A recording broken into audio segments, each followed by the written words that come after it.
కేంద్రం ప్రవేశపెట్టే జమిలీ ఎన్నికల బిల్లును స్వాగతిస్తున్నామని మాజీ మంత్రి టీడీపీ ఎమ్మెల్యే గంటా శ్రీనివాసరావు స్పష్టం చేశారు.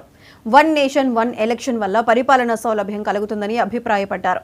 మధురవాడ శిల్పారామంలో చేనేత వస్త్ర ప్రదర్శనశాలను గంటా ప్రారంభించారు. ఈ సందర్భంగా మాట్లాడుతూ ప్రతి ఒక్కరూ చేనేత కార్మికులకు అండగా నిలవాలని పిలుపునిచ్చారు. ఎవరైతే ఈ చేతి వృత్తుల వాళ్ళు ఉన్నారో వాళ్ళందరికీ బ్యాంకుల ద్వారా రుణ సదుపాయం కానీ లేకపోతే వాళ్ళకి మిగతా ఎంకరేజ్మెంట్లు ఎక్కడెక్కడ ఏమి ఇవ్వాలో ఇవన్నీ కూడా ప్రత్యేకంగా కేంద్ర ప్రభుత్వం కూడా దృష్టి సారించి వాళ్ళు చేస్తూ ఉన్నారు. అలాగే మరొక రాష్ట్ర ప్రభుత్వం కూడా దీని మీద ప్రత్యేకంగా దృష్టి పెట్టారు. మరి ముఖ్యంగా ఈ సందర్భంగా మన ఉప ముఖ్యమంత్రి పవన్ కళ్యాణ్ గారి గురించి కూడా ఒక నిమిషం చెప్పుకోవాల్సిన అవసరం ఉంది. ఆయన కూడా ఈ ఖాదీ దీన్ని ప్రోత్సహించాలనే ఉద్దేశంతో గతంలో ఆయన ఒక పిలుపు కూడా ఇచ్చారు.